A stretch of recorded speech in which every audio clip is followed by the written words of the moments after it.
Son las 11:30 de la mañana en Tlaquepaque y el sol cae como castigo sobre el taller abandonado en la esquina de la calle Hidalgo. El olor a aceite viejo y polvo caliente se mezcla con él. ¿Miedo? Ese que solo los niños con el estómago vacío saben esconder detrás de una sonrisa tímida. Asterisco Diego, descalzo, la camisa rasgada moviéndose con el viento, levanta el trapo sucio como bandera de rendición cuando la camioneta negra se detiene frente a él brillando como si la hubieran pulido con sangre. «¿Le lavo la camioneta, patrón?», pregunta con la voz quebrada por 3 días sin comer. El hombre que baja no debería estar ahí. Asterisco Andrés, nombre que nadie se atreve a usar. Sombra, nombre que todos susurran. Los lentes oscuros esconden su pasado, pero la cicatriz en la mejilla delata que carga cuentas pendientes.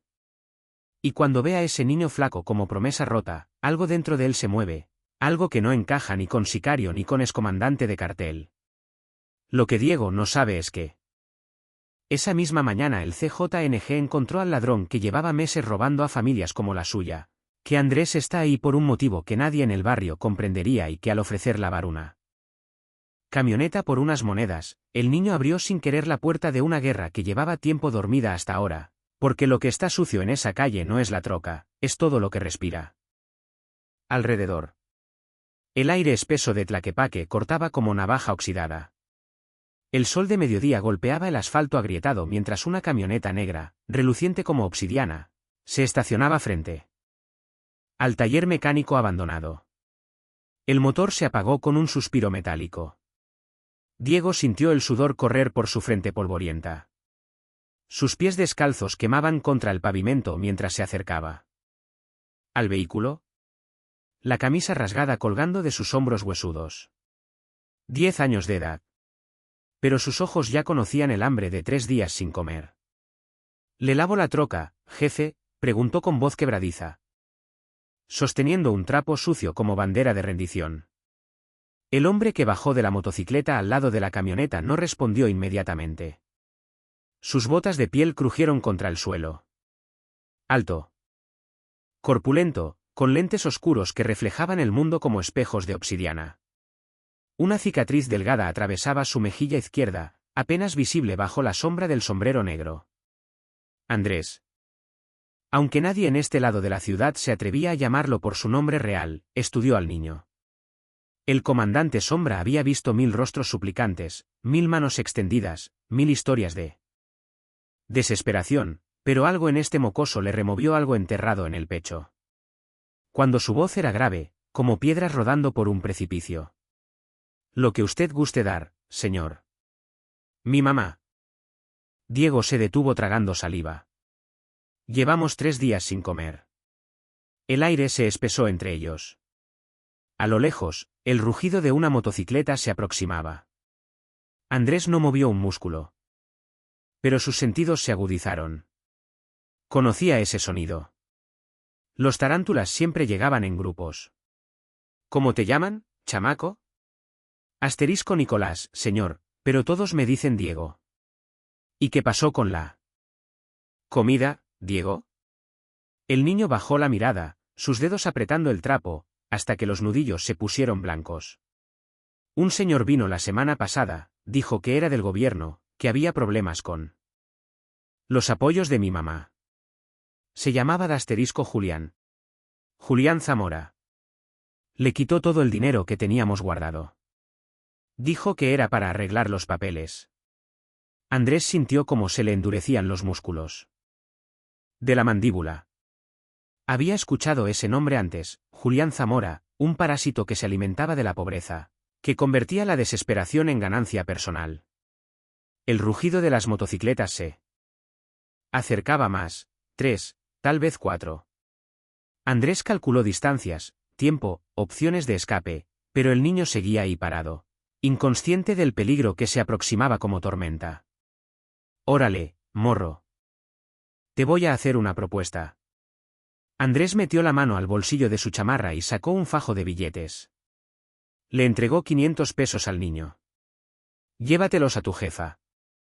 ¿Y tú sabes dónde vive ese tal Julián?» Los ojos de Diego se agrandaron como platos. Nunca había tenido tanto dinero en las manos. Sí, señor. Se la pasa en el restaurante El Dorado, en el centro. Ahí presume con sus cuates.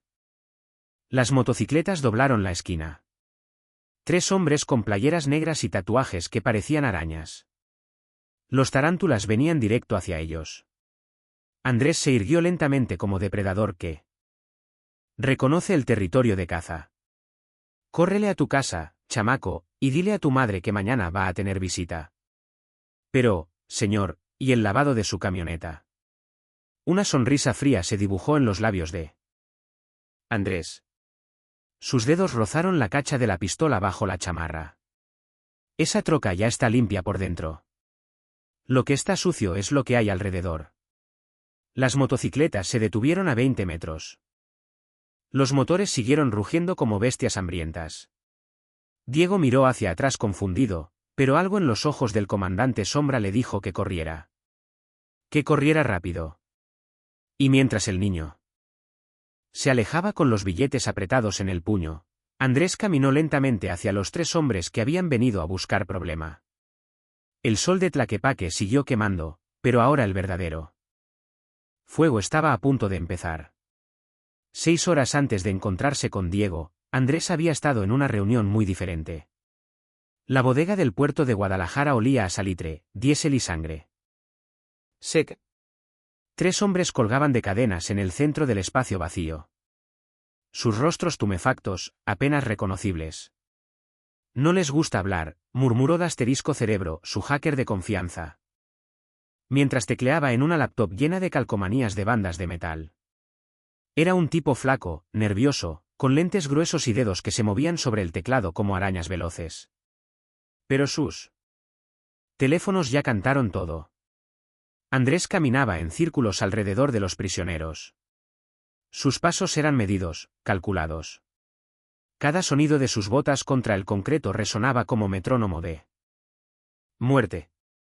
El CJNG está moviendo producto por tonelada, continuó Cerebro. Usan a estos gayes como mulas, 3 toneladas de cristal cada mes.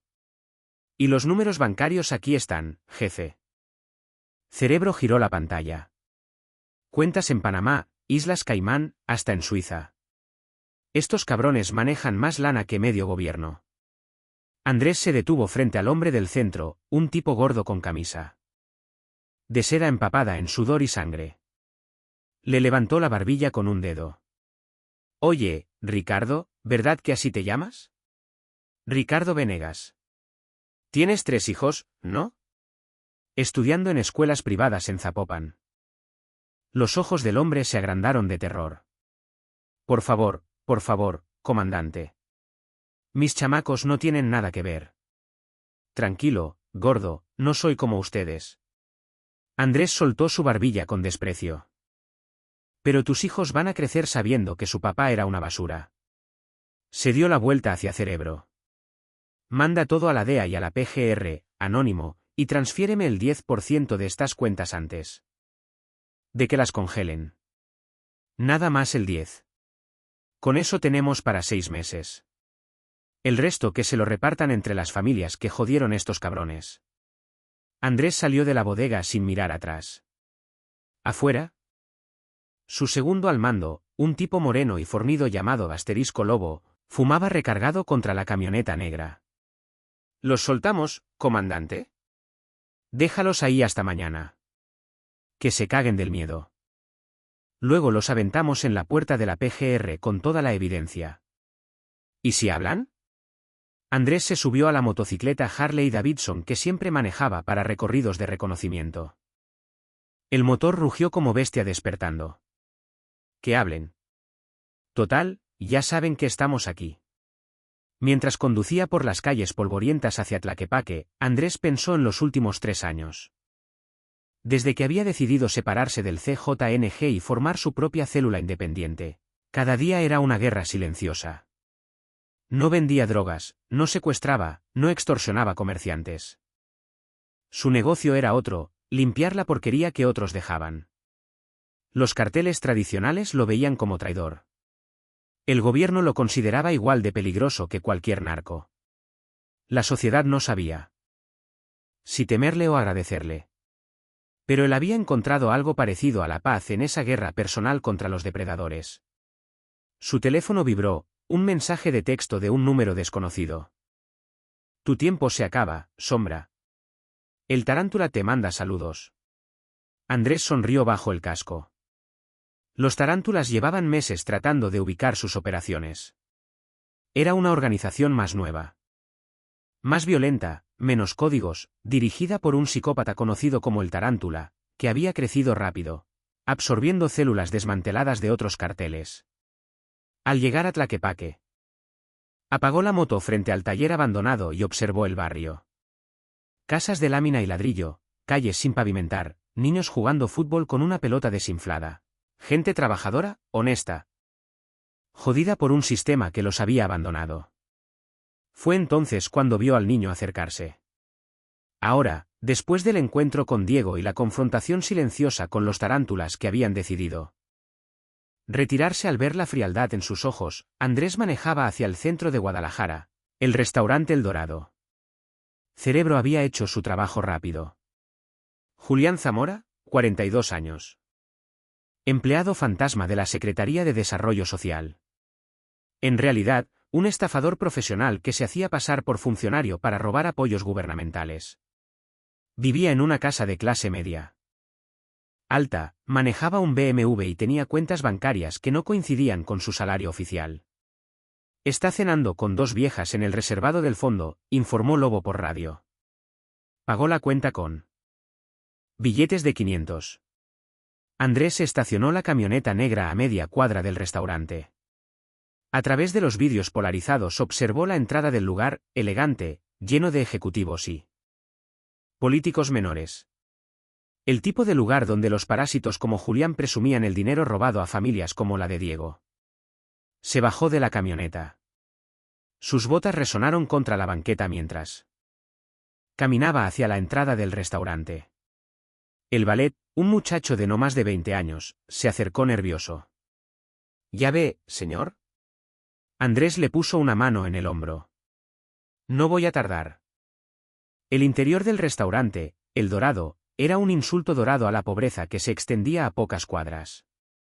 Candelabros de cristal, manteles de lino blanco, meseros con corbata, atendiendo a políticos menores y empresarios de segunda. El aire acondicionado zumbaba suavemente, creando una burbuja artificial de comodidad. Andrés caminó entre las mesas sin prisa. Sus lentes oscuros reflejaban las luces amarillentas mientras escaneaba el lugar. El maitre se acercó con sonrisa nerviosa. Buenas tardes, señor. ¿Tiene reservación? Vengo a ver a Julián Zamora, mesa del fondo. El maitre tragó saliva. Algo en la voz del comandante Sombra le erizó la piel. Claro, señor, por aquí. En el reservado del fondo, Julián Zamora reía a carcajadas mientras llenaba su copa de vino tinto. Era un hombre de complexión mediana, bigote cuidadosamente recortado, camisa de marca y reloj que brillaba bajo la luz de la lámpara. A su lado, dos mujeres jóvenes, claramente pagadas para hacerle compañía, fingían encontrar graciosos sus chistes. Y entonces le dije a la vieja, señora, si no tiene los papeles en regla, no hay dinero que valga. Julián se limpiaba las lágrimas. ¿De risa? Se puso a llorar como Magdalena, pero al final me dio hasta los 2.000 pesos extra que tenía escondidos. Las mujeres rieron por compromiso. Una de ellas, morena de cabello rizado. Parecía incómoda. ¿No te da pena, Julián? Es gente muy pobre. ¿Pena? Julián tomó un sorbo de vino. Mira, mi amor, en este país o chingas o te chingan. Yo prefiero estar del lado que chinga. Fue entonces cuando la sombra de Andrés se proyectó sobre la mesa. Julián levantó la vista todavía con la sonrisa en los labios, pero cuando vio los lentes oscuros, cuando sintió la presencia que irradiaba peligro como calor de fogata, la sonrisa se borró de inmediato. ¿Se le ofrece algo, señor? Andrés se sentó en la silla vacía frente a Julián sin ser invitado. Las mujeres se removieron. Incómodas. Julián Zamora, ¿verdad? Vengo a hablar de una familia que visitaste la semana pasada, una señora llamada Isabel, y su hijo Diego. El color desapareció del rostro de Julián como agua derramada. Sus dedos temblaron ligeramente mientras dejaba la copa sobre la mesa. No sé de qué habla, señor. Claro que sabes. Le robaste 2.500 pesos haciéndote pasar por funcionario del gobierno. Dinero que era para comida. El restaurante siguió su ritmo normal, ajeno al drama que se desarrollaba en el reservado. Los meseros servían platos, las copas tintineaban. Las conversaciones burbujeaban como el champán, pero en esa mesa el aire se había vuelto denso como melaza. Oiga, yo soy empleado federal. Julián intentó recuperar la compostura. Tengo credencial. Y todo. Si hay algún malentendido. Andrés puso sobre la mesa una fotografía. Era Diego, tomada esa misma tarde con su camisa rasgada y sus costillas marcándose bajo la piel. Malentendido. ¿Ves a este chamaco? Lleva 3 días sin comer por tu culpa. Las dos mujeres se levantaron al mismo tiempo. Nosotras mejor nos vamos, Julián. No se vayan, por favor, murmuró Julián. Pero ellas ya caminaban hacia la salida. Andrés se recargó en la silla, aparentemente relajado, pero sus músculos estaban tensos como resortes. ¿Sabes quién soy, Julián? No tengo idea, señor. Me dicen comandante Sombra y mi trabajo es limpiar la mierda que tipos como tú dejan por toda la ciudad. Julián comenzó a sudar copiosamente. Gotas gruesas rodaban por su frente mientras buscaba desesperadamente una salida. Mire, si hay algún problema, podemos resolverlo como personas civilizadas. Yo tengo dinero. Podemos llegar a un arreglo. ¿Cuántas familias has jodido en lo que va del año? Yo no he hecho nada malo, solo hago mi trabajo. Andrés sacó su teléfono y comenzó a reproducir un audio.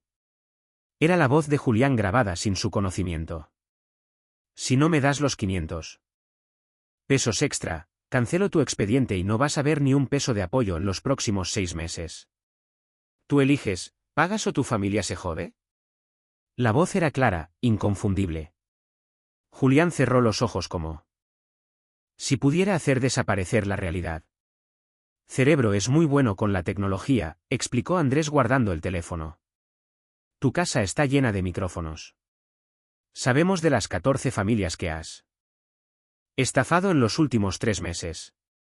¿Qué? ¿Qué quiere? Andrés se inclinó hacia adelante. Su voz se volvió un susurro helado. Quiero que mañana por la mañana lleves comida, dinero y una disculpa personal a cada una de esas 14 familias, empezando por Isabel y Diego. No tengo tanto dinero disponible. Claro que lo tienes. Cerebro revisó tus cuentas. 47.000 pesos en efectivo, más lo que tienes en el banco. Julián se secó el sudor con la servilleta. Su respiración se había vuelto irregular. ¿Y si me niego? Andrés sonrió. No era una sonrisa agradable. Entonces, mañana por la mañana las familias van a encontrar tu cuerpo colgado en el puente de la autopista con un letrero que diga, esto les pasa a los que roban a los pobres. El restaurante siguió funcionando normalmente, pero Julián sentía como si estuviera en el centro de un huracán silencioso. Pero yo tengo familia también, una esposa, 2 hijos. Exacto. Por eso te estoy dando la oportunidad de hacer lo correcto. Andrés se levantó de la silla. Mañana a las 8 de la mañana, casa de Isabel en Tlaquepaque. Lleva todo lo que le robaste, más intereses. Se dio la vuelta para irse, pero se detuvo. Ah, y Julián, si se te ocurre huir o avisar a la policía, recuerda que sabemos dónde viven tu esposa y tus hijos. Y aunque yo no toco familias, otros no son tan considerados. Julián se quedó solo en el reservado, temblando como hoja en vendaval, mientras el comandante Sombra desaparecía entre las mesas del restaurante como fantasma vengador. Afuera, la noche de Guadalajara se extendía ante él como territorio de caza. La casa de Isabel era una construcción modesta de bloc y lámina en una calle sin pavimentar de Tlaquepaque. Las ventanas carecían de vidrios, protegidas apenas por cortinas descoloridas que ondeaban con la brisa nocturna. Un foco pelón colgaba del cable de luz que se extendía irregularmente de poste en poste. Andrés estacionó la camioneta negra a una cuadra de distancia y caminó por el callejón de tierra. Sus botas levantaban pequeñas nubes de polvo que brillaban bajo la luz tenue de la luna. El barrio dormía inquieto. Se escuchaban televisores a bajo volumen, bebés llorando, conversaciones murmuradas tras las puertas. Cuando llegó a la casa, encontró a Diego sentado en el umbral, contando y volviendo a contar los billetes que le había dado esa tarde. El niño levantó la vista sorprendido. «Señor, ¿qué hace aquí?» «Vine a conocer a tu jefa». ¿Está despierta?» «Sí. Pero está enferma. No ha comido en 2 días para que yo pudiera comer algo». Andrés sintió una punzada familiar en el pecho, la misma sensación que había experimentado 20 años atrás, cuando era el quien esperaba en la puerta mientras su madre se debilitaba por darle de comer. «Ándale, preséntamela». Isabel Herrera tenía 34 años, pero parecía mayor. Su cabello castaño estaba recogido en una cola de caballo despeinada y sus ojos verdes habían perdido el brillo, de quien ha perdido demasiadas batallas. Cuando vio entrar al extraño con lentes oscuros, se puso de pie defensivamente. ¿Quién es usted? ¿Qué quiere? «Mamá, él fue quien me dio el dinero», explicó Diego. «Me dijo que mañana iba a tener visita».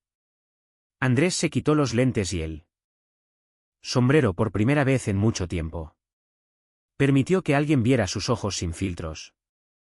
Eran ojos cansados, con cicatrices invisibles de decisiones difíciles. «Me llamo Andrés. Su hijo me contó lo que le pasó con Julián Zamora». Isabel se envolvió en un rebozo deshilachado. La casa tenía un solo cuarto con una cama individual, una mesa de plástico y un pequeño comal sobre un anafre. En las paredes, fotografías de Diego en diferentes edades y un retrato de un hombre joven en uniforme militar. «No sé de qué habla», murmuró, pero sus manos temblaron cuando Andrés sacó el recibo falsificado que Julián había dejado. «Este es su nombre, ¿verdad? Y esta es su firma». Isabel se desplomó en la única silla de la casa. Las lágrimas corrieron por sus mejillas sin que pudiera detenerlas. «Era todo lo que teníamos, todo.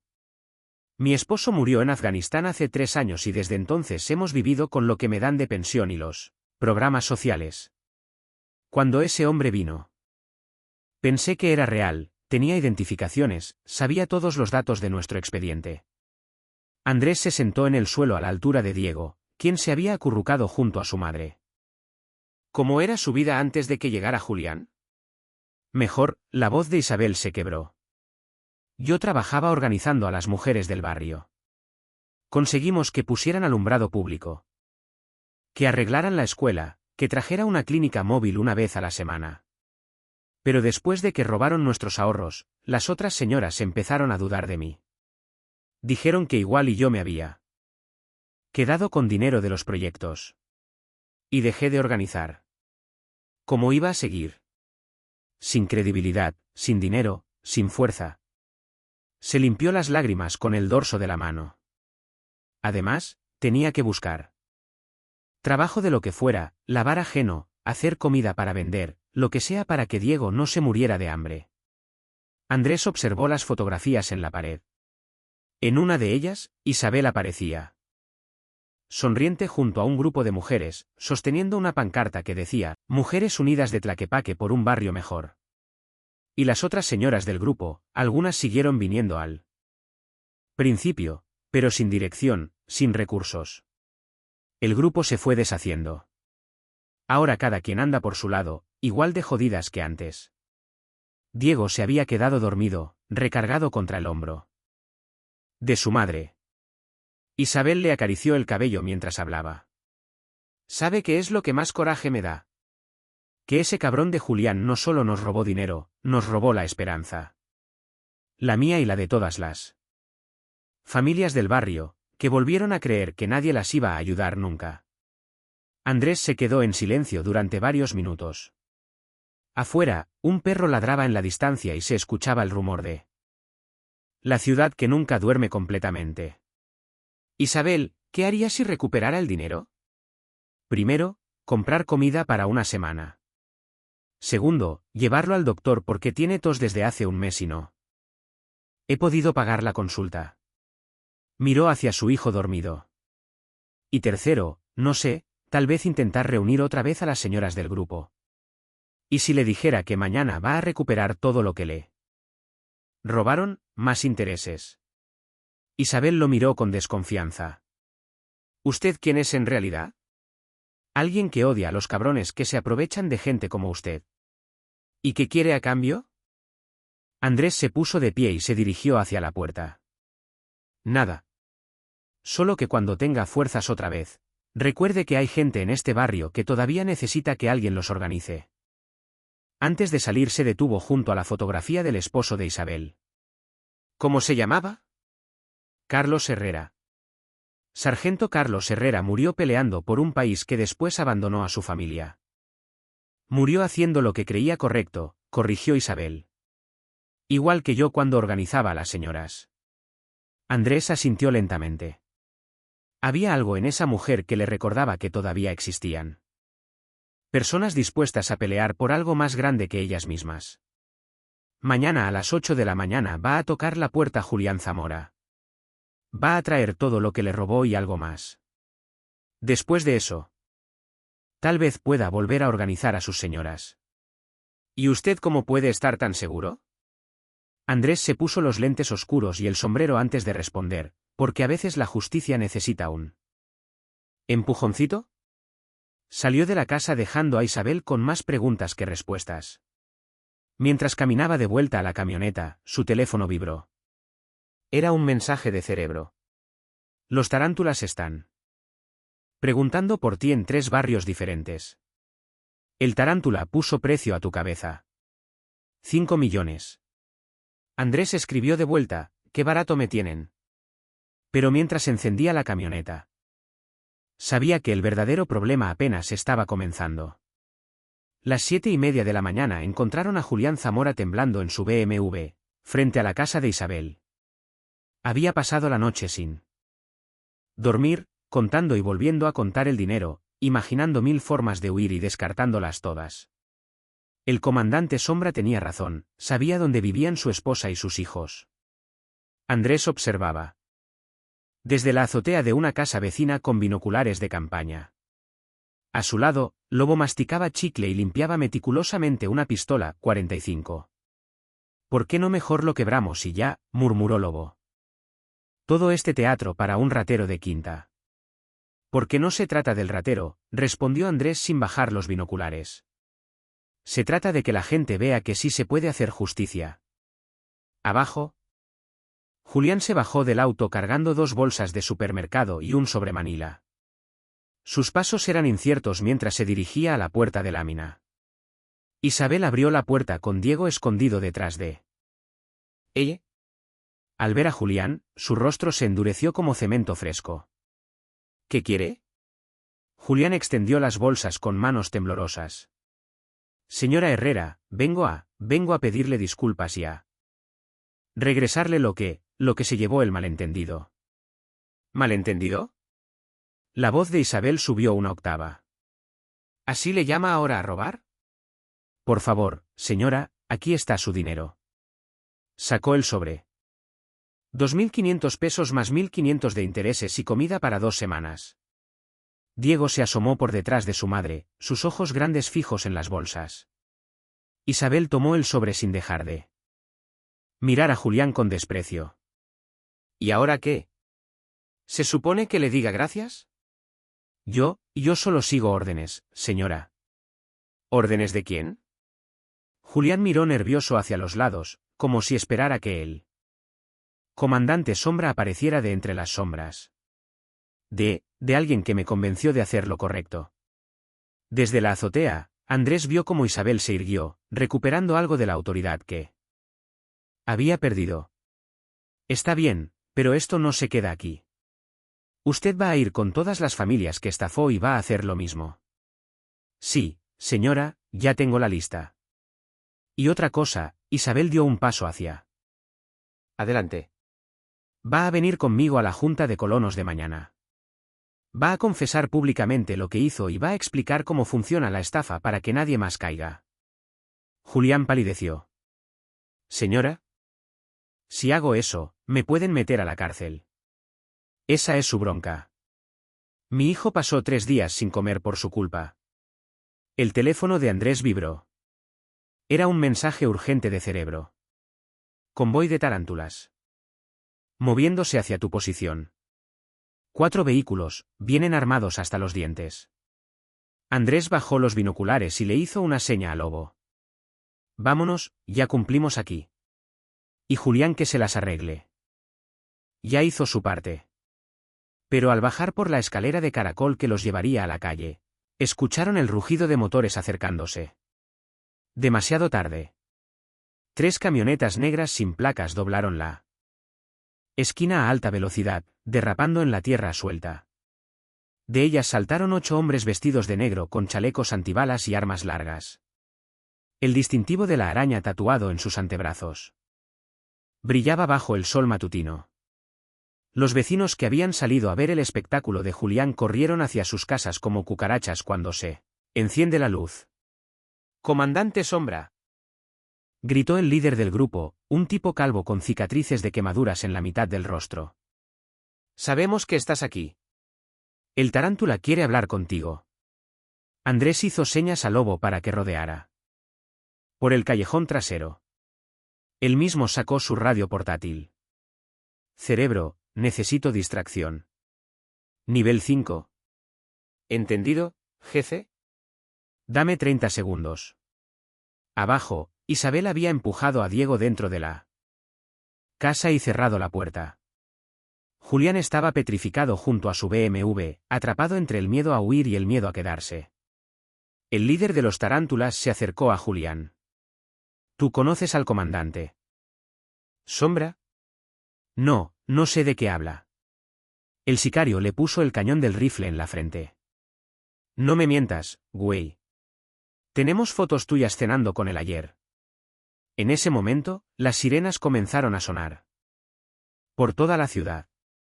No una ni dos, docenas de sirenas de diferentes corporaciones policíacas sonando al mismo tiempo en un caos coordinado. ¿Qué chingados?, murmuró el líder. Alarma general. Gritó uno de sus hombres revisando un radio. Reportan balacera en 3 puntos diferentes de la ciudad. Piden todas las unidades disponibles. Cerebro había hackeado el sistema de emergencias y creado reportes falsos de enfrentamientos en zonas opuestas de Guadalajara. En 15 minutos, todas las fuerzas policíacas de la zona metropolitana estarían corriendo hacia lugares donde no pasaba nada. Andrés sonrió desde su posición, pero la sonrisa se borró cuando vio que uno de los tarántulas se dirigía hacia la casa de Isabel. A ver, señora, gritó el sicario golpeando la puerta. Salga o tiramos la puerta. Fue entonces cuando Andrés tomó una decisión que cambiaría todo. En lugar de esperar a que la situación se enfriara, saltó del techo hacia el callejón y comenzó a caminar hacia la calle principal. Aquí estoy, cabrones. Los 8 hombres giraron hacia él como veletas en huracán. Sus armas se alzaron al unísono, pero ninguno disparó. El tarántula había sido claro. Lo querían vivo. Comandante Sombra. El líder sonrió mostrando dientes de oro. ¿Sabías que tu cabeza vale 5 millones? Me parece poco. Debería pedir aumento. El jefe quiere verte. Dice que pueden llegar a un arreglo. Andrés caminó lentamente hacia el centro de la calle con las manos visibles, pero no levantadas. A cada paso calculaba ángulos, distancias, opciones. ¿Qué tipo de arreglo? ¿Trabajas para nosotros o trabajas bajo tierra? Tú eliges. Interesante propuesta. ¿Puedo pensarlo? El líder se relajó ligeramente. Error fatal. Tienes hasta contar 3. 1, 2. La explosión que voló la camioneta más cercana interrumpió la cuenta. Lobo había colocado granadas bajo los vehículos mientras los tarántulas se concentraban en Andrés. En el caos de humo y metal retorcido, La guerra verdadera finalmente comenzó. El humo negro se elevaba como columna de sacrificio mientras pedazos de metal caliente llovían sobre la calle de tierra. Andrés se lanzó hacia el costado derecho. Rodó detrás de un poste de luz y sacó su pistola en un movimiento fluido que había perfeccionado en 1000 enfrentamientos. Los tarántulas se dispersaron como hormigas pisoteadas. 3 de ellos habían quedado aturdidos por la explosión. Otros 2 sangraban por esquirlas en brazos y piernas, pero los 3 restantes, incluido el líder de los dientes de oro, mantuvieron la formación y comenzaron a disparar. Las balas de AK-47 arrancaban pedazos de concreto del poste. Andrés contó los disparos, ráfagas cortas, disciplinadas. Estos no eran narcos comunes. Tenían entrenamiento militar. Lobo, posición, aquí, jefe. Tengo visual de 3 tangos. Andrés se asomó por el lado izquierdo del poste y disparó 2 veces. El primer disparo alcanzó a uno de los sicarios en el hombro, haciéndolo girar como trompo. El segundo se perdió en el humo. Desde la casa de Isabel no se escuchaba nada. Esperaba que hubiera tenido la sensatez de tirar a Diego al suelo y cubrirlo con el colchón. El líder de los tarántulas gritó órdenes en clave. Águila 3, flanquea por la izquierda. Águila 1, Caverin Fire, no lo dejen respirar. Más disciplina militar. Andrés frunció el ceño. El tarántula estaba reclutando exsoldados, tal vez desertores del ejército o expolicías federales. Eso explicaba por qué habían crecido tan rápido. Una nueva ráfaga de disparos lo obligó a pegarse al poste. Esta vez venían de 2 direcciones, el frente y la izquierda. Lo estaban cercando. Su radio chisporroteó. Jefe, tengo al francotirador en la mira. ¿Autoriza? Autorizado. Elimínalo. El disparo de rifle de lobo resonó como trueno. A 40 metros de distancia, uno de los tarántulas se desplomó con la cabeza reventada. Sus compañeros se lanzaron al suelo, buscando cobertura. Andrés aprovechó la confusión para cambiar de posición. Corrió agachado hacia un auto estacionado, pero al llegar descubrió que Julián seguía allí acurrucado junto a su BMW como animal herido. Julián, vete de aquí, cabrón. No puedo, están disparando. Si te quedas aquí, te van a matar. Pero antes de que Julián pudiera responder, una nueva voz se unió al caos. Era Isabel gritando desde la ventana de su casa. Déjenlos en paz. Aquí vive gente inocente. Métete, Isabel, rugió Andrés. Demasiado tarde, el líder de los tarántulas había localizado la fuente de la voz. Con una sonrisa depredadora le hizo señas a uno de sus hombres. Águila 2. Nueva misión. La casa con la vieja gritona. Si no se entrega en 30 segundos, quémala. Andrés sintió como se le helaba la sangre. Todo su código, toda su filosofía de proteger a los inocentes estaba a punto de colapsar por su propia culpa. Había traído la guerra hasta la puerta de una madre y su hijo. Lobo, el que va hacia la casa. No tengo ángulo. Se metió por el callejón. Andrés tomó la decisión más arriesgada de su carrera. Se puso de pie en campo abierto y comenzó a caminar hacia los tarántulas con las manos en alto. Alto el fuego, me entrego. Los disparos cesaron gradualmente. El líder sonrió con satisfacción mientras sus hombres mantenían las armas apuntadas hacia Andrés. Así me gusta, comandante, con inteligencia, pero con condiciones. Andrés siguió caminando. La familia no tiene nada que ver. Los civiles no se tocan. No estás en posición de negociar. Ah, no. Andrés se detuvo a 10 metros del líder. Mira a tu alrededor. El tarántula miró confundido. En las azoteas de 3 casas diferentes habían aparecido figuras encapuchadas con rifles de francotirador. En las ventanas, más cañones asomaban. El barrio entero se había transformado en una fortaleza. ¿Qué chingados? Resulta que Isabel era líder comunitaria. Antes de que Julián la jodiera, explicó Andrés con calma mortal. Y cuando los vecinos vieron que alguien finalmente le había regresado lo robado, decidieron que valía la pena proteger a quien los ¿Protege? Los tarántulas se dieron cuenta de que estaban rodeados. Más de 20 armas los apuntaban desde diferentes ángulos, hombres, mujeres, hasta adolescentes que habían decidido que ya estaban hartos de que criminales resolvieran sus problemas en sus calles. Doña Isabel me contó que usted era el que había ayudado a su familia, gritó una voz desde una ventana. Si quieren llevárselo, van a tener que pasar sobre nosotros. El líder de los tarántulas comenzó a sudar. Su radio chisporroteó con mensajes urgentes. Policías acercándose desde 3 direcciones. Reportes de francotiradores no identificados, solicitudes desesperadas de refuerzos. Esto no termina aquí, comandante. No, no termina, Raúl bajó las manos lentamente. Pero hoy sí. Replieguen, gritó el líder. todos a los vehículos.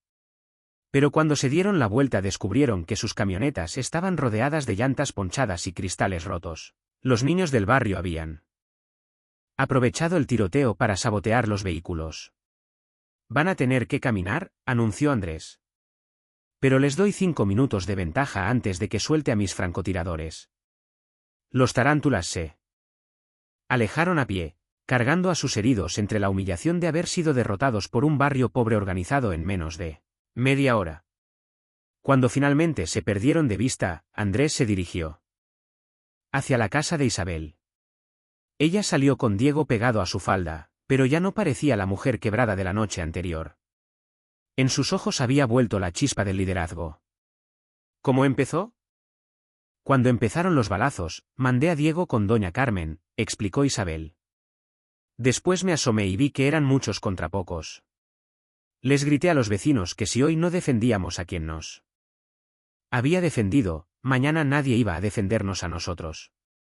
Andrés la miró con respeto genuino. Y respondieron. ¿Así de rápido? La mayoría no tiene armas de verdad, confesó Isabel. Palos de escoba, rifles de diábolos, hasta pistolas de agua. Pero a la distancia los geyes no notaron la diferencia. Por primera vez en años, Andrés se echó a reír de verdad. Isabel. Creo que usted es más peligrosa que yo. No, comandante. Usted me recordó quién era yo antes de que me quebraran y eso es mucho más valioso que el dinero que me regresó. Julián se acercó. Tímidamente, todavía temblando por la adrenalina. Ya se acabó. Andrés lo miró con una mezcla de desprecio y lástima. Para ti se acabó cuando devolviste lo robado, pero esto apenas empieza. Los tarántulas no van a olvidar lo de hoy. ¿Y qué vamos a hacer nosotros? Nada. Usted va a seguir reparando el daño que hizo y yo voy a hacer lo que siempre hago. ¿Qué es eso? Andrés se puso los lentes oscuros y caminó hacia donde Lobo lo esperaba con la camioneta intacta. Limpiar la porquería que otros dejan. Pero mientras se alejaban del barrio, su teléfono vibró. Con un mensaje que le heló la sangre. Comandante, soy el Tarántula. Hoy me costaste 3 hombres y mucho orgullo. Mañana te va a costar la vida y la de todos los que te ayudaron, especialmente la familia de Tlaquepaque. Dulces sueños. La guerra había comenzado oficialmente y esta vez Andrés no sabía si iba a poder proteger a todos los inocentes, que habían decidido confiar en él. El safe house de Andrés estaba ubicado en una fábrica abandonada de textiles en las afueras de Tonalá.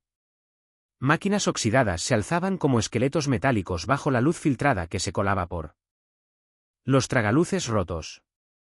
Era ahí donde tomaba las decisiones más difíciles, lejos de oídos indiscretos y miradas curiosas. Cerebro había montado su centro de operaciones entre 2 telares destartalados, con múltiples pantallas conectadas a servidores que zumbaban como colmena electrónica. El aire olía a aceite rancio y cables quemados. Las noticias no son buenas, jefe, anunció Cerebro sin levantar la vista de los monitores. Los tarántulas están reclutando, han puesto avisos en redes sociales, están ofreciendo 5.000 pesos semanales más prestaciones a exmilitares y expolicías. Lobo limpiaba meticulosamente las armas en una mesa improvisada. Su rostro moreno mostraba preocupación genuina. Y no es solo eso, han empezado a preguntar por los vecinos de Tlaquepaque. Casa por casa. Ofrecen dinero por información sobre la familia de Isabel. Andrés caminaba en círculos como león enjaulado. Había pasado la noche sin dormir, analizando opciones, descartando planes. Inventando nuevas estrategias. ¿Qué más sabemos del tarántula? Se llama Esteban Vega Morales, leyó Cerebro desde una de las pantallas. Ex capitán del ejército mexicano, dado de baja deshonrosa. Por tortura a civiles en Michoacán. Tiene 42 años. Entrenado en contrainsurgencia en Estados Unidos. Es inteligente, brutal y completamente loco. Familia, divorciado. La exesposa se llevó a los hijos a Canadá hace 3 años. Desde entonces se volvió más violento, más impredecible. Andrés se detuvo frente a una ventana rota que daba hacia la ciudad. A lo lejos, las luces de Guadalajara parpadeaban como estrellas caídas. ¿Cuántos hombres tiene ahora? Empezó con 20. Después del operativo de ayer, le quedan 17, pero está reclutando rápido. Para mañana puede tener 30. ¿Y nosotros? Lobo dejó de limpiar las armas y lo miró directamente. Jefe, somos 6. Tú, yo, Cerebro, Tigre, Sombra y Rata. Contra 30 sicarios entrenados no. ¿Tenemos oportunidad en enfrentamiento directo? Entonces, no habrá enfrentamiento directo. Su teléfono vibró. Era un mensaje de Isabel. Comandante, necesito hablar con usted. Es urgente. Los vecinos están asustados. Andrés suspiró. Había sabido que este momento llegaría. La euforia de la victoria se había evaporado con la realidad. Él había convertido a familias inocentes en objetivos militares. Lobo, prepara el vehículo. Cerebro, mantén monitoreo completo. Si los tarántulas se mueven hacia Tlaquepaque, me avisas inmediatamente. Jefe, Iraí es una trampa. Seguramente ya tienen vigilancia en el barrio. Lo sé, pero no puedo abandonar a esa gente. Fue mi decisión involucrarlos. Media hora después, Andrés manejaba por las calles polvorientas de Tlaquepaque en una moto diferente, una Honda modesta que no llamara la atención. Había cambiado los lentes oscuros por unos normales y se había puesto una gorra de los Chivas. El barrio se veía diferente, más tenso. Había menos niños jugando en las calles, menos mujeres platicando en las puertas. Las ventanas tenían cortinas corridas y se percibía un ambiente de vigilancia constante. Cuando llegó a la casa de Isabel, encontró reunidas a 8 mujeres del antiguo grupo comunitario. Sentadas en círculo alrededor de la mesa de plástico, sus rostros mostraban una mezcla de determinación y miedo. Comandante, Isabel se levantó al verlo. Gracias por venir. ¿Qué pasa? Una mujer mayor con cabello gris recogido en un moño habló con voz firme. Soy Carmen Rodríguez. Hace 25 años que vivo aquí. He visto llegar y irse muchas amenazas, pero esto es diferente. ¿Diferente cómo? Ayer en la tarde vinieron 3 hombres preguntando por usted. Ofrecían dinero a quien les dijera dónde vive Isabel y su niño. Cuando la gente se negó, les dijeron que iban a volver. Otra mujer más joven con un bebé en brazos intervino. Mi marido trabaja en una gasolinera cerca del centro. Dice que andan preguntando por el comandante Sombra en varios barrios y no solo preguntan, amenazan. Andrés sintió el peso familiar de la culpa, asentándose en su pecho como plomo derretido. Señoras, yo nunca quise involucrarlas en esto. Si quieren, me voy ahora mismo y no vuelvo. No. La exclamación salió de varias bocas al mismo tiempo. Isabel se acercó a él. Comandante, usted no entiende. Por primera vez en años este barrio tiene esperanza. No por los enfrentamientos, sino porque alguien demostró que sí se puede hacer justicia. Carmen asintió vigorosamente. Ayer en la noche nos reunimos todas las familias, votamos unánime. Preferimos pelear junto a usted que volver a la época en que tipos como Julián nos robaban sin Consecuencias. Pero sus familias. Nuestras familias ya estaban en peligro antes de que llegara usted, interrumpió la mujer del bebé. Los rateros, los vendedores de droga, los corruptos. ¿Usted cree que vivíamos en paz? Andrés se sentó en el suelo a la altura de Diego, quien había estado escuchando en silencio desde un rincón. ¿Y tú qué piensas, chamaco? Diego se acercó. Tímidamente. Señor comandante, mi mamá está otra vez como antes, fuerte, peleona. Desde que usted vino ya no llora en las noches. Las palabras del niño golpearon a Andrés más fuerte que cualquier bala. Se dio cuenta de que ya no se trataba solo de devolver dinero robado o hacer justicia individual. Había despertado algo más grande, más peligroso. Esperanza colectiva. Está bien. Se puso de pie. Pero si vamos a hacer esto, lo vamos a hacer bien. ¿Cuántas familias apoyan la decisión? 32 casas, respondió Carmen. 115 personas contando niños. Necesito que organicen turnos de vigilancia a las 24 horas. Nada de armas de verdad por ahora. No quiero que lastimen civiles inocentes. Pero sí necesito que documenten todo. ¿Quién entra? ¿Quién sale? ¿Qué vehículos rondan la zona? ¿Y usted qué va a hacer? Andrés se dirigió hacia la puerta, pero se detuvo. Voy a darle una lección de respeto al tarántula, una que no se le olvide. Nunca. ¿Cómo? Una sonrisa peligrosa cruzó el rostro del comandante Sombra. Le voy a enseñar la diferencia entre ser temido y ser respetado. Esa noche, mientras el tarántula cenaba en un restaurante exclusivo de Providencia con 3 de sus lugartenientes, recibió un mensaje en su teléfono personal, un vídeo de 30 segundos que lo dejó helado. Era su hermana menor, María. Sentada tranquilamente en la sala de su casa en Zapopan, leyendo un libro mientras sus 2 hijos pequeños jugaban a sus pies. La cámara hacía zoom hacia una ventana, mostrando que alguien podía verlos perfectamente desde el exterior. Al final del vídeo aparecía un texto: la diferencia entre tú y yo es que yo sí respeto a las familias. Pero si tocas a un solo civil de Tlaquepaque, vas a descubrir que también se encontrará las tuyas. Comandante Sombra. El tarántula dejó caer el teléfono sobre la mesa por primera vez en años, sintió miedo real. El juego había cambiado y ahora las reglas las ponía el comandante Sombra. 2 días después del intercambio de amenazas, Cerebro irrumpió en el safe house con una expresión que Andrés no le había visto jamás. Era una mezcla de shock, confusión y algo parecido al miedo. Jefe, necesita ver esto ahora. Andrés estaba revisando mapas de la ciudad, marcando posibles rutas de escape en caso de que el tarántula decidiera atacar directamente. Levantó la vista alarmado por el tono de Cerebro. ¿Qué pasó? Hackeé las comunicaciones de los tarántulas como me pidió, pero encontré algo que no esperaba. Cerebro activó una de sus pantallas principales. Un archivo de audio comenzó a reproducirse. La voz era distorsionada, pero el contenido era claro como agua.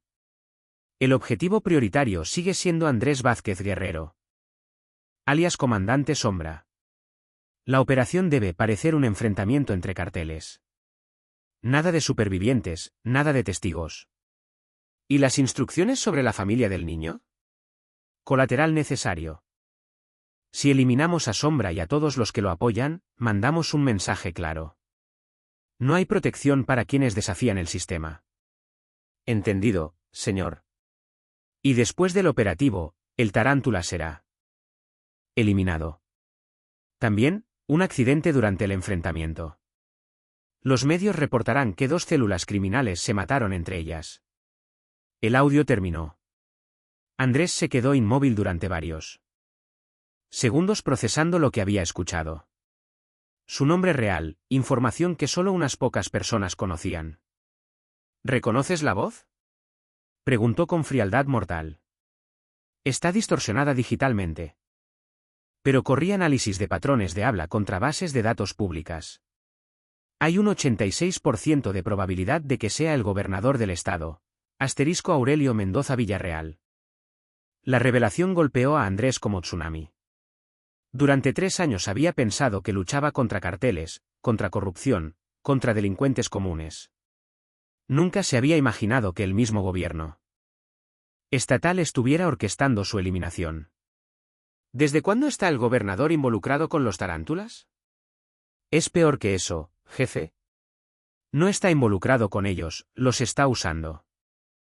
Según los archivos que pude recuperar, el tarántula cree que está construyendo su propio cartel independiente. No sabe que es una herramienta desechable. Lobo había escuchado todo desde su posición junto a las armas. Su rostro mostraba la misma expresión que cuando había servido en el ejército y descubrió que sus superiores vendían armas a los enemigos. ¿Por qué el gobernador quiere muerto al ¿Comandante? Cerebro tecleó rápidamente y abrió una nueva pantalla llena de documentos. Por esto.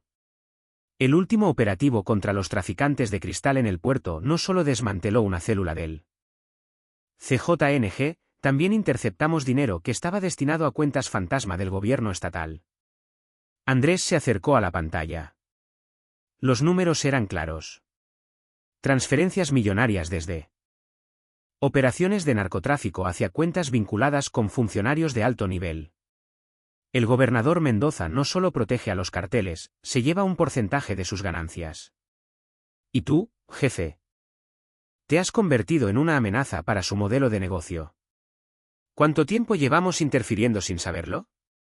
Desde el principio. Cada operativo nuestro contra traficantes, cada célula que desmantelamos, cada cuenta que vaciamos, todo eso era dinero que el gobernador esperaba recibir. La enormidad de la revelación se asentó en la mente de Andrés como veneno lento. No era solo un justiciero perseguido por criminales. Era un obstáculo para un esquema de corrupción que llegaba hasta los niveles más altos del poder político. Su teléfono vibró. Un mensaje de texto de número desconocido. Andrés, soy María Vega, hermana de Esteban. Necesito hablar contigo. Es sobre mi hermano y el gobierno. Es urgente. Café Luna, centro de Zapopan, medianoche. Ven solo. Andrés mostró el mensaje a Cerebro. Es una trampa. Déjame verificar. Los dedos de Cerebro volaron sobre el teclado.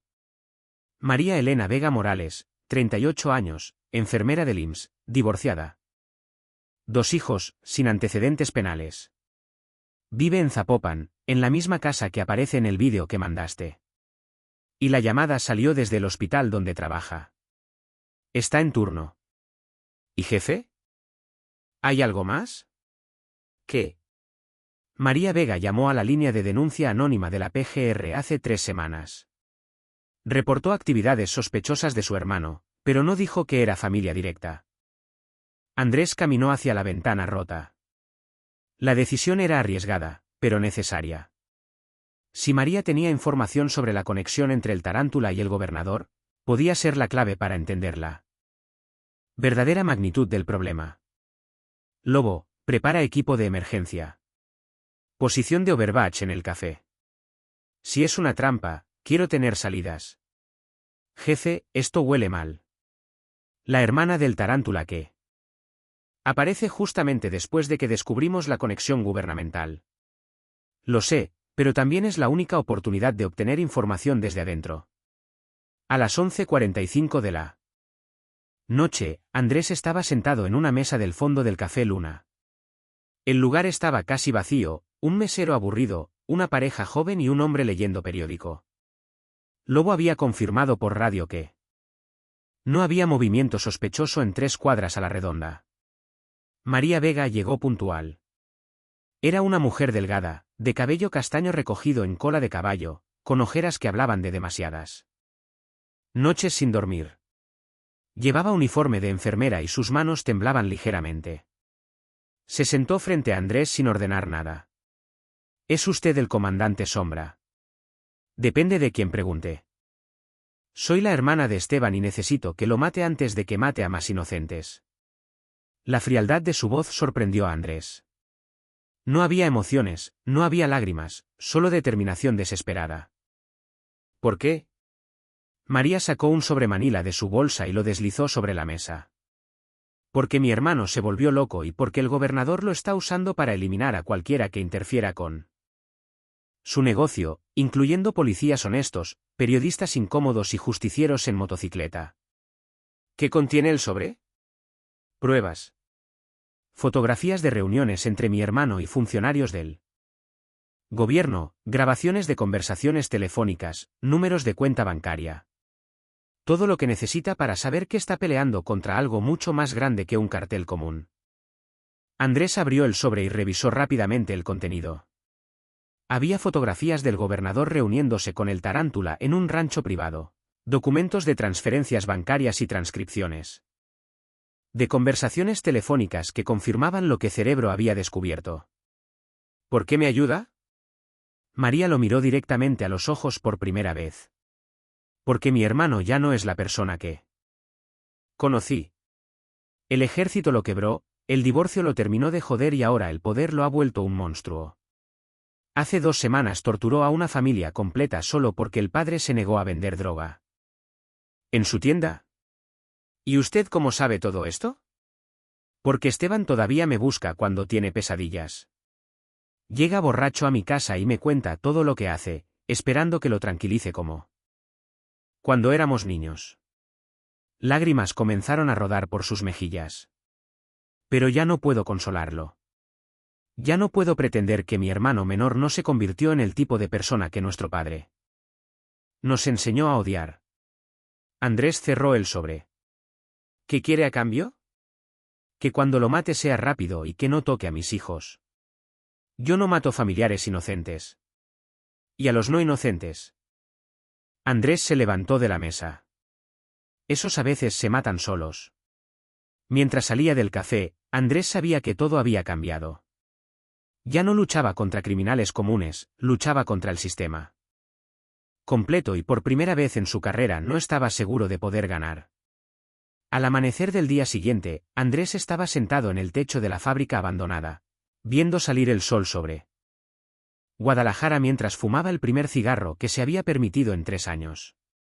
Las pruebas de María estaban esparcidas sobre una mesa improvisada junto a los archivos que Cerebro había conseguido hackear.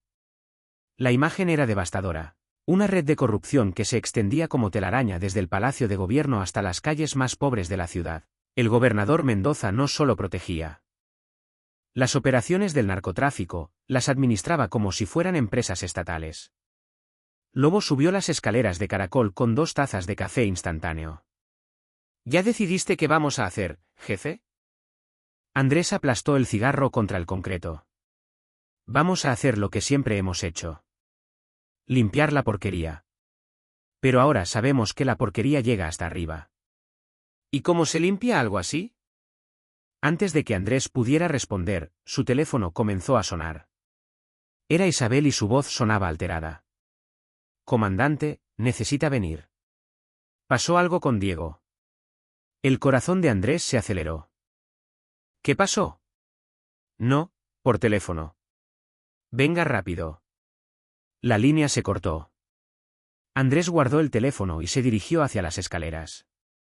Lobo, quédate aquí con Cerebro. Si no regreso en 2 horas. Activa protocolo de emergencia. ¿Cuál protocolo de emergencia? Manda toda la información a todos los periodistas que tenemos en la lista. Si nos matan, al menos que la verdad salga a la luz. 20 minutos después, Andrés llegaba al barrio de Tlaquepaque en la motocicleta, pero algo estaba diferente. Había demasiada actividad para ser tan temprano. Vecinos corriendo de casa en casa. Mujeres llorando en grupos, hombres con palos y machetes patrullando las calles. Cuando llegó a la casa de Isabel, encontró a una multitud reunida afuera. En el centro del círculo, Diego estaba sentado en una silla de plástico con la camisa rasgada y sangre seca en el labio inferior. ¿Qué pasó? Andrés se abrió paso entre la gente.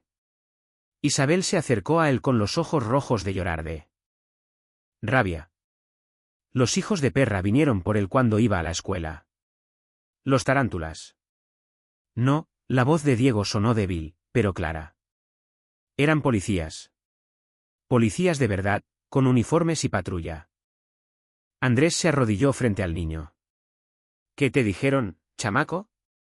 Que tenían que arrestar a mi mamá por ayudar a criminales. Que si yo no les decía dónde estaba usted, se iban a llevar a mi mamá a la cárcel. Diego se secó una lágrima con el dorso de la mano. Les dije que no sabía nada. ¿Y qué hicieron? Me empujaron contra la pared y me dijeron que tenía 24 horas para convencer a mi mamá de que hablara. Si no, iban a venir por toda la familia. Carmen Rodríguez, la mujer mayor del grupo comunitario, se acercó. Comandante, esto ya no es cosa de narcos. Esto es el gobierno usando a la policía para amedrentar civiles. ¿Alguien vio las placas de la patrulla? Sí, respondió un hombre joven con overol de mecánico. Las anoté.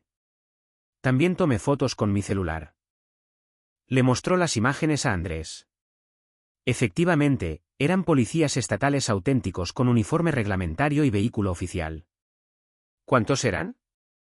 4. 2 bajaron, 2 se quedaron en la patrulla. El que parecía jefe tenía una cicatriz en la barbilla y hablaba como de la capital. Andrés sintió que algo se acomodaba en su mente como pieza de rompecabezas. Cerebro, ¿me copias? Aquí estoy, jefe. Necesito que busques en la nómina de la Policía Estatal oficiales transferidos recientemente desde la Ciudad de México. Enfócate en los que tengan antecedentes disciplinarios. Dame 15 minutos. Andrés se dirigió a la multitud. Escúchenme todos. Esto confirma lo que sospechábamos. No estamos peleando solo contra criminales, estamos peleando contra criminales que usan uniformes oficiales. ¿Y qué vamos a hacer?, preguntó Isabel. No podemos disparar contra policías. No vamos a disparar contra nadie, pero sí vamos a demostrar quiénes son realmente. Su radio chisporroteó. Jefe, encontré al de la cicatriz. Se llama Teniente Coronel Baltazar Ruiz Mendoza, transferido desde la Ciudad de México hace 6 meses, sobrino del gobernador Mendoza. Y tiene una hoja de servicio llena de denuncias por abuso de autoridad. Andrés cerró los ojos. La familia del gobernador estaba usando la policía estatal como brazo armado personal. ¿Algo más? Sí. Baltazar Ruiz fue dado de baja del ejército por tortura y desaparición forzada en Guerrero. El gobernador lo rescató dándole trabajo en la policía estatal. La información completa comenzó a formar un panorama aterrador. El comandante Sombra no solo había interferido con los negocios del gobernador, había puesto en peligro a toda su estructura familiar de corrupción. Isabel. Reúne a todos los representantes del barrio. Tengo una propuesta que hacerles. ¿Cuál? Vamos a hacer lo que debieron hacer desde el principio. Organizarse legalmente. La confusión se reflejó en varios rostros. No entiendo. Andrés sonrió por primera vez en días. Mañana van a ir todos juntos a la Comisión de Derechos Humanos del Estado. Van a denunciar formalmente el abuso policial contra Diego. Van a exigir investigación contra el teniente coronel Baltazar Ruiz por amenazas a menores y van a pedirle a los medios de comunicación que documenten todo. Y si no nos hacen caso, van a tener que hacerles caso porque van a llevar las pruebas de que Baltazar Ruiz es sobrino del gobernador y de que está usando recursos públicos para intimidar civiles que apoyan operativos contra el narcotráfico. Carmen sonrió entendiendo la estrategia. Usted quiere que nosotros hagamos legal lo que usted hace en las sombras. Exacto. Ustedes pueden hacer lo que yo no puedo, usar la ley. Los medios, la presión social, ser la cara visible de esta lucha. ¿Y usted qué va a hacer? Andrés se dirigió hacia la motocicleta. Voy a seguir haciendo lo que hago mejor, pero ahora con un objetivo claro. ¿Cuál? Voy a demostrarle al gobernador Mendoza que cometer errores tiene consecuencias, empezando por mandar a su sobrino a intimidar niños. Mientras se alejaba del barrio. Andrés ya tenía un plan, pero por primera vez no iba a actuar solo. Iba a coordinar con gente que podía pelear la guerra desde el otro lado, el lado de la legalidad. El problema era que el tarántula Y el gobernador también se habían dado cuenta de que la guerra había cambiado de nivel y ellos también estaban preparando una respuesta. La trampa se activó a las 3 de la madrugada. Andrés había estado esperándola desde que salió del barrio. Sabía que después del incidente con Diego y la nueva estrategia legal, el gobernador Mendoza no podría permitirse más errores públicos. La respuesta vendría rápido, silenciosa y definitiva. El primer indicio fue el silencio en las comunicaciones radiales. Cerebro había estado monitoreando las frecuencias policíacas toda la noche. Pero desde las 2:30 todas las corporaciones habían cambiado a canales encriptados. Jefe, esto huele mal, murmuró Cerebro desde su posición en la fábrica. Cuando todas las policías se coordinan en silencio es porque viene operativo grande. Andrés estaba en una azotea a 500 metros del safe house observando a través de binoculares de visión nocturna. Las calles parecían normales, pero había detalles incorrectos. Un vendedor de tacos que nunca había visto en esa esquina. 2 hombres platicando junto a un auto que llevaban media hora en la misma posición. Una camioneta de gas que había pasado 3 veces por la misma cuadra. Lobo, ¿cuántas salidas confirmadas tenemos?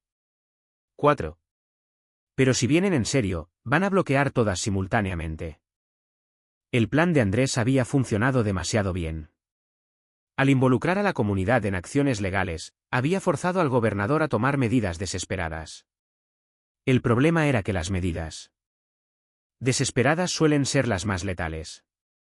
Su teléfono vibró con un mensaje de María Vega. Esteban está reunido con gente del gobierno en este momento. Dice que esta noche termina todo. Tenga cuidado. Andrés escribió de vuelta. ¿Dónde está la reunión? Casa de seguridad en Zapopan. Hay militares involucrados ahora. Militares. La situación había escalado oficialmente a nivel federal. El gobernador había convencido a alguien en el ejército de que el comandante Sombra era una amenaza a la seguridad nacional. Cerebro, activa protocolo de dispersión. Manda toda la información a los contactos de prensa. Si nos atrapan esta noche, mañana los medios van a tener suficiente material para joder al gobernador por años. Ya está enviándose, jefe, y los archivos de respaldo. Seguros en 3 servidores internacionales. Aunque nos borren de la faz de la tierra, la información va a sobrevivir. Andrés sonrió con amargura. Al menos su guerra no moriría con él. El primer disparo se escuchó a las 3:15. No venía de la fábrica, sino de 3 cuadras al sur. Una distracción. Jefe, están atacando el taller de motocicletas donde guardamos los vehículos de respaldo. Saben exactamente dónde tenemos todo. Andrés bajó los binoculares. ¿Tenemos un infiltrado? La realización lo golpeó como puñetazo al estómago. Alguien de su círculo cercano había estado pasando información. Alguien en quien confiaba completamente. Lobo, ¿quién más sabía de la ubicación del taller? Solo nosotros 3, jefe. Y Tigre, Sombra y Rata. ¿Dónde están los otros? Tigre está en la gasolinera haciendo vigilancia. Sombra anda monitoreando las casas del gobernador. ¿Rata? Lobo se quedó callado. Rata no ha reportado posición desde las 10 de la noche. ¿Rata? Baltazar. Rata Sánchez, que había estado con él desde el principio, que conocía todas sus rutas, todos sus escondites, todas sus estrategias, que había salvado su vida en Michoacán 2 años. Atrás. El segundo disparo se escuchó más cerca. Esta vez venía del norte. Están cerrando el cerco, anunció Cerebro. Tengo movimiento en 4 direcciones. Andrés tomó la decisión más difícil de su carrera. Abandonar el safe house y a su equipo para salvar la operación. Lobo, tú y Cerebro salen por el túnel este. Los veo en el punto de reunión secundario. ¿Y usted? Voy a buscar a Rata. Necesito saber qué tanto le dijo al gobernador. ¿Es una trampa, jefe? Lo sé, pero si Rata habló, Isabel y Diego están en peligro. Y toda la gente del barrio que confió en nosotros. Andrés saltó de azotea en azotea hasta llegar a la calle. Su motocicleta estaba estacionada en un callejón, lista para escape rápido. Pero al acercarse vio una figura familiar apoyada contra la pared.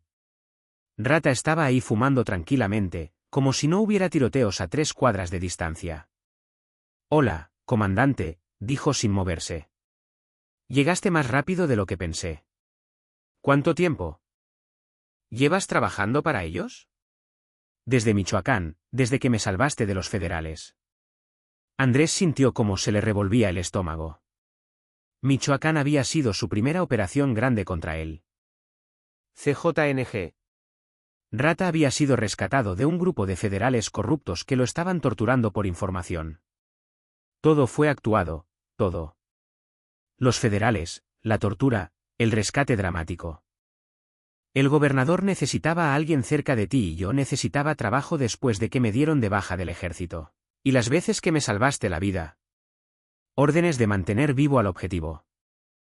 Hasta obtener información completa sobre tu red. Andrés sacó lentamente su pistola y ahora Rata sonrió, mostrando dientes manchados de nicotina. Ahora ya tengo toda la información que necesitaban. Ubicaciones, contactos, métodos de comunicación, rutinas de seguridad, todo, incluida la ubicación de Isabel y Diego. La sonrisa se borró del rostro de Rata. Comandante, esa familia no era parte del trato original, pero las órdenes cambiaron esta mañana. 0 testigos, 0 supervivientes. Andrés levantó la pistola hacia la cabeza de Rata. ¿Cuánto tiempo tengo antes de que lleguen? ¿Al barrio? Ya llegaron. A lo lejos se escucharon las sirenas acercándose hacia Tlaquepaque. Andrés no dudó. El disparo resonó en el callejón como truco seco. Rata se desplomó contra la pared con un agujero perfecto en el centro de la frente y una expresión de sorpresa que se congeló para siempre. «Por los niños que ibas a matar», murmuró Andrés antes de montarse en la motocicleta.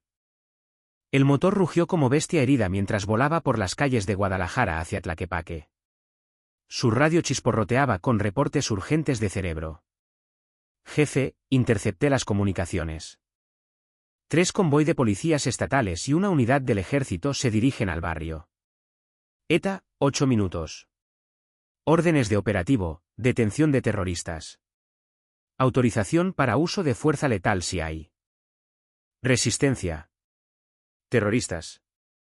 El gobernador había vendido la historia de que el comandante Sombra era un líder de células terroristas que usaba civiles como escudos humanos. Andrés aceleró hasta que la motocicleta parecía volar sobre el asfalto. 5 minutos para llegar al barrio, 3 minutos de ventaja sobre las fuerzas oficiales. No era suficiente para evacuar a 115 personas. Pero tal vez bastara para salvar a las más vulnerables. Al llegar a las primeras calles de Tlaquepaque, encontró el barrio en movimiento. Las mujeres corrían de casa en casa despertando familias. Los hombres organizaban grupos con palos y machetes. Los niños mayores ayudaban a cargar ancianos y bebés. Isabel estaba en el centro de la organización dirigiendo la evacuación como general en batalla. Comandante. Corrió hacia él. Cerebro nos avisó por radio. ¿Cuánto tiempo tenemos?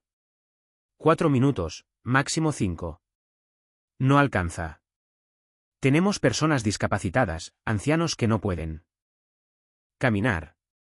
Andrés miró alrededor. Era cierto, una evacuación completa era imposible, pero tal vez no fuera necesaria. Isabel, ¿cuántas familias pueden salir caminando en 3 minutos? Tal vez la mitad. Perfecto. Que salgan por el callejón sur hacia la iglesia. Las demás se quedan. ¿Cómo que se quedan? Confía en mí. Andrés subió a una camioneta abandonada y gritó para que todo el barrio lo escuchara. Escuchen. Los que pueden irse, váyanse ahora. Los que se quedan, reúnanse en el centro de la calle principal. Todos juntos, sin armas, con las manos visibles. Carmen Rodríguez se acercó confundida. Comandante, ¿qué está haciendo? Les voy a enseñar la diferencia entre combatientes y civiles. Mientras las familias más jóvenes se dispersaban hacia las calles traseras, unas 40 personas se reunieron en el centro de la calle. Ancianos, madres con bebés, personas en sillas de ruedas, niños pequeños como Diego. Andrés se colocó frente a ellos de espaldas a la entrada principal del barrio. ¿Todos tienen identificaciones? Sí. ¿Alguien aquí tiene armas? No. Perfecto. Cuando lleguen los policías, ustedes son vecinos inocentes que estaban durmiendo cuando empezaron los balazos. Salieron de sus casas por seguridad y se refugiaron juntos. ¿Y usted? Andrés sonrió y se quitó los lentes oscuros. Yo voy a estar aquí de pie. Con las manos en alto y sin armas. Se va a entregar. Me voy a rendir. Hay diferencia. A lo lejos se escucharon los motores de los convoy acercándose. Andrés guardó su pistola bajo una tabla suelta y se dirigió hacia donde había dejado la motocicleta. Isabel, cuando lleguen los oficiales, ustedes exigen hablar con periodistas, exigen todo se filme, exigen sus derechos como civiles. Y si no nos hacen caso, van a tener que hacerles caso. Porque mañana toda la información que tenemos sobre el gobernador va a estar en primera plana de todos los periódicos. Los faros de los convoy aparecieron al final de la calle. 6 vehículos oficiales, 4 patrullas de la policía estatal, un camión del ejército y una SUV negra que seguramente transportaba al teniente coronel Baltazar. Andrés se posicionó en el centro de la calle entre los civiles y las fuerzas oficiales que se aproximaban. Levantó las manos lentamente. Los vehículos se detuvieron a 20 metros. Las puertas se abrieron al unísono y bajaron 30 hombres armados, policías estatales con chalecos antibalas, soldados con rifles de asalto y al frente un hombre alto con cicatriz en la barbilla. Que solo podía ser Baltazar Ruiz. «Comandante Sombra», gritó Baltazar. Está bajo arresto por terrorismo, narcotráfico y asociación delictuosa. Estoy desarmado, respondió Andrés sin bajarlas manos. Y estos civiles no tienen nada que ver. Todos los presentes son cómplices. Tienen 5 segundos para entregar al fugitivo o serán considerados enemigos del Estado. Fue entonces cuando Diego dio un paso adelante. El niño de 10 años caminó lentamente hasta posicionarse entre Andrés y los fusiles apuntados. «Señor», gritó con voz clara. «El comandante me ayudó cuando tenía hambre. No es malo y nosotros no somos criminales». Uno por uno, los demás civiles comenzaron a avanzar. Isabel fue la primera, después Carmen, después los ancianos, las madres con bebés. Todos formando una barrera humana entre Andrés y las armas oficiales. Baltazar dudó por primera vez. Las cámaras de los celulares habían aparecido en las ventanas de las casas vecinas. Todo estaba siendo filmado. «Retrocedan o abrimos fuego». Pero nadie se movió. 40 personas comunes y corrientes enfrentando al poder del Estado, protegiendo a un hombre que los había protegido. Primero. En ese momento, Andrés supo que ya había ganado sin importar lo que pasara después. El standoff duró exactamente 4 minutos y 37 segundos. Tiempo suficiente para que las cámaras de los celulares transmitieran en vivo la imagen de soldados mexicanos apuntando rifles de asalto contra niños, ancianos y madres con bebés. Baltazar Ruiz sostenía el radio con mano temblorosa mientras recibía órdenes contradictorias desde Palacio de Gobierno. La primera orden había sido clara: eliminar al comandante Sombra y a todos los testigos. Pero ahora con las imágenes circulando en redes sociales, las órdenes habían cambiado a controlar la situación sin bajas civiles. Último aviso, gritó Baltazar. Entreguen al fugitivo o enfrentarán las consecuencias. Isabel dio un paso adelante, separándose del grupo de civiles. Teniente coronel, mi nombre es Isabel Herrera, viuda del sargento Carlos Herrera, muerto en servicio en Afganistán. Estos son mis vecinos, gente trabajadora que solo quiere vivir en paz. La mención del militar muerto en combate causó incomodidad visible entre los soldados. Varios bajaron ligeramente sus armas. El hombre que ustedes buscan, continuó Isabel, nos devolvió el dinero que nos habían robado. Nos ayudó cuando nadie más lo hizo. Si eso es crimen, entonces todos los buenos samaritanos de México son criminales. Un murmullo de aprobación recorrió el grupo de civiles. Carmen Rodríguez agregó, hace 20 años que vivo aquí, oficial. He visto llegar narcotraficantes, rateros, extorsionadores. Nadie hizo nada hasta que llegó él. Andrés permanecía inmóvil con las manos en alto, observando cómo la gente por la que había arriesgado todo ahora arriesgaba todo por él. Era una sensación que nunca había experimentado, la reciprocidad del honor. El radio de Baltazar chisporroteó nuevamente. Esta vez la voz era más urgente. Coronel, aborten operativo inmediatamente. Repito. Aborten operativo. El gobernador ordena repliegue total. Baltazar apretó los dientes con frustración. Después de meses de planificación, de infiltración, de espera, el operativo se desmoronaba por culpa de un grupo de civiles con celulares. Recibido, coronel, recibido, murmuró entre dientes. Pero cuando estaba a punto de dar la orden de repliegue, una nueva voz cortó el aire nocturno. Baltazar, no te atrevas a moverte. Todos giraron hacia la fuente del grito. El tarántula emergía de entre las sombras con 5 de sus hombres, todos armados con rifles de asalto. Su rostro mostraba la expresión de quien ha perdido completamente el control. Esteban, esto no era parte del plan, gritó Baltazar. Se jodió el plan cuando estas ratas empezaron a grabar todo. El tarántula levantó su arma hacia el grupo de civiles. Si no pueden resolver esto limpio, lo voy a resolver sucio. Los soldados se encontraron en la posición más incómoda posible. Atrapados entre órdenes gubernamentales de retirarse y sicarios que amenazaban con masacrar civiles frente a cámaras en vivo. Andrés evaluó rápidamente la situación. El tarántula estaba completamente descontrolado, probablemente drogado, definitivamente desesperado. Ya no respondía a órdenes del gobernador. Era un perro rabioso que había roto su correa. Esteban, gritó Andrés sin bajar las manos. Yo soy el que quieres. Deja a los civiles fuera de esto. Todos están involucrados ahora. Todos vieron demasiado, todos van a morir. Fue entonces cuando se escuchó un nuevo motor acercándose a alta velocidad. Una motocicleta apareció al final de la calle conducida por una mujer que no llevaba casco. Era María Vega. Se detuvo bruscamente entre su hermano y los civiles, se bajó de la moto y caminó directamente hacia el tarántula. Esteban, basta ya. María, lárgate de aquí. No me voy. No voy a dejar que mates niños inocentes.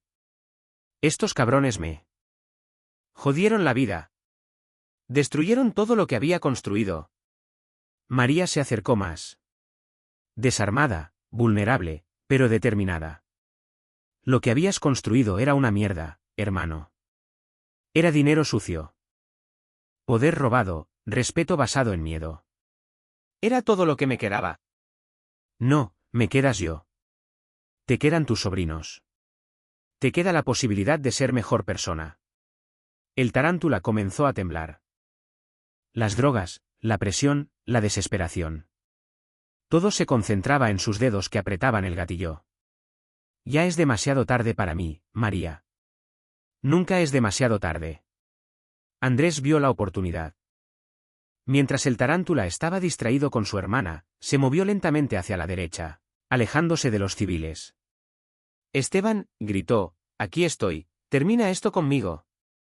El tarántula giró hacia él con ojos inyectados en sangre y manos temblorosas.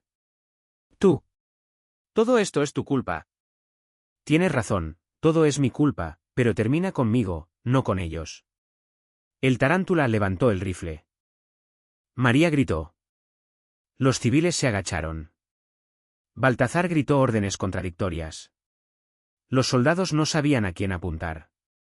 Y en medio del caos total, el tarántula apretó el gatillo.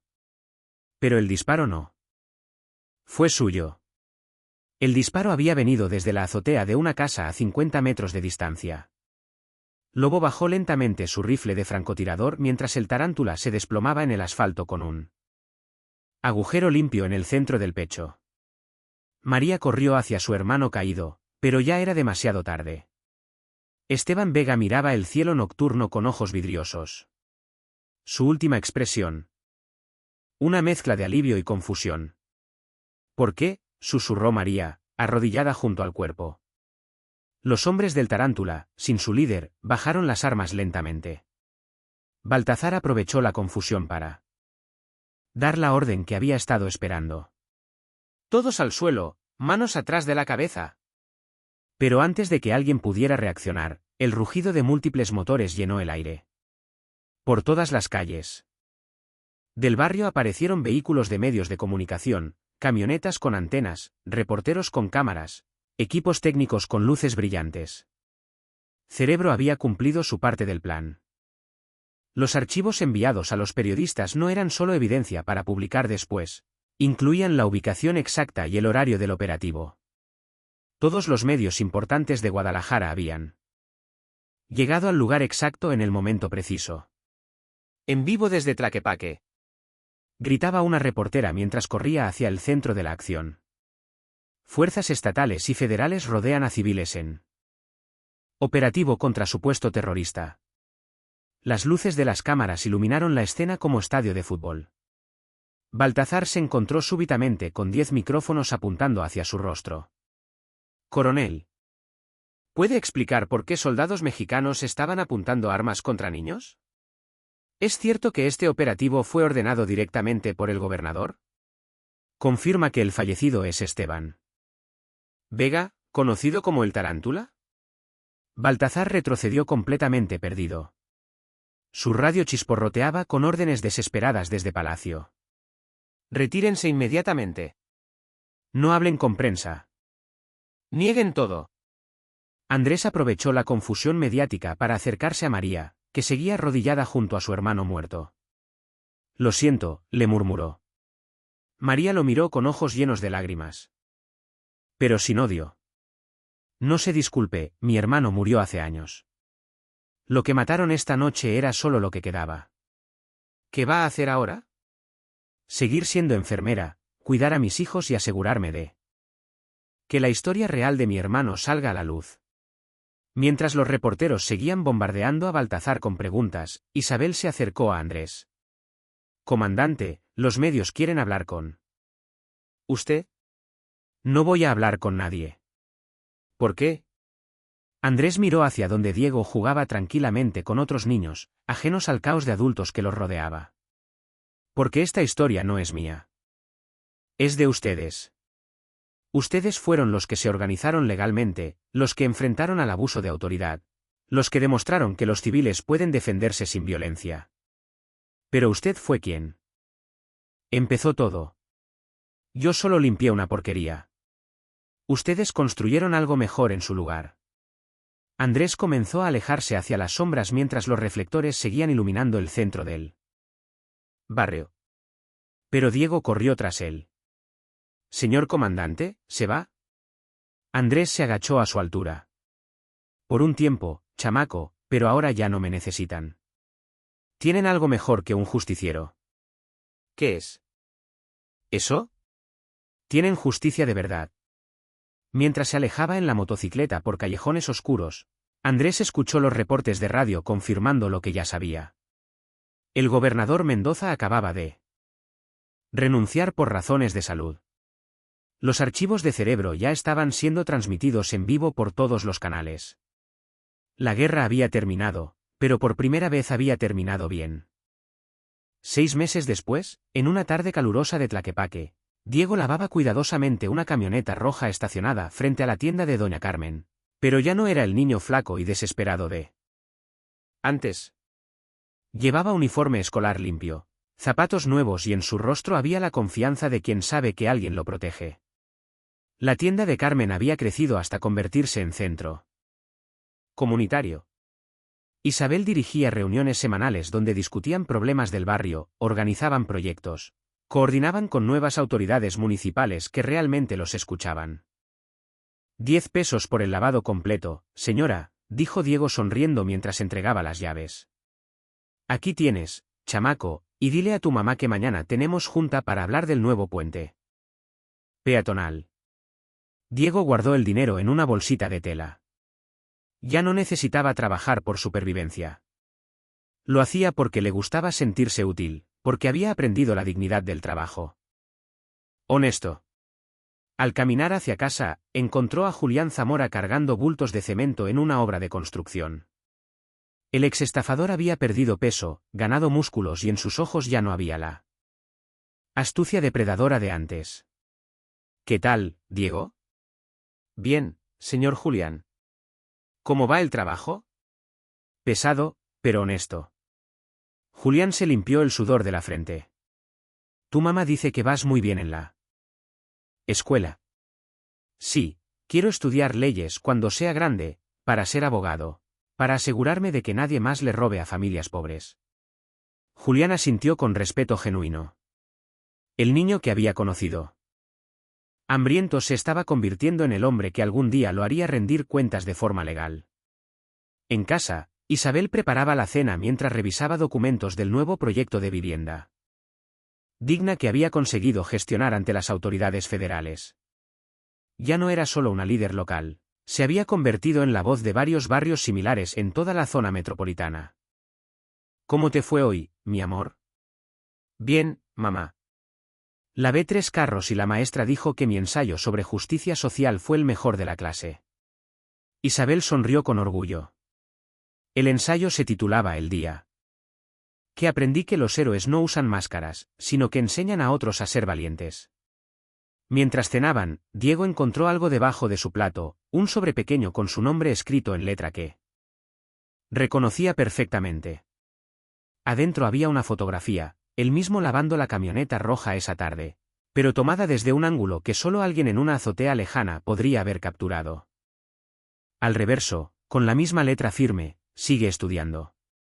El mundo necesita abogados que recuerden de dónde vienen. CS. Junto a la foto había un billete de 500 pesos y una pequeña insignia dorada con forma de balanza de justicia. Diego miró hacia la ventana buscando alguna señal en los tejados o callejones. No vio nada, pero sonrió sabiendo que en algún lugar de la ciudad alguien seguía vigilando, seguía protegiendo, seguía limpiando la porquería que otros dejaban. ¿Qué es eso, mi amor? Un recordatorio, mamá, de que siempre hay que ayudar a quien lo necesita. Esa noche, mientras el barrio dormía tranquilo bajo la protección de su propia organización, una sombra en motocicleta recorría las calles de Guadalajara. En la radio del comandante Sombra, una nueva denuncia. Ancianos estafados en Zapopan por falsos vendedores de medicamentos. Andrés sonrió bajo el casco. Había nuevos trabajos que hacer, nueva porquería que limpiar, pero ahora sabía que no luchaba solo. En algún lugar, Diego estudiaba leyes. Isabel organizaba comunidades y gente como ellos entendía que la verdadera justicia se construye tanto en las sombras como bajo la luz. La leyenda del comandante Sombra continuaba. Pero ya no era solo un hombre. Era una idea que había aprendido a reproducirse.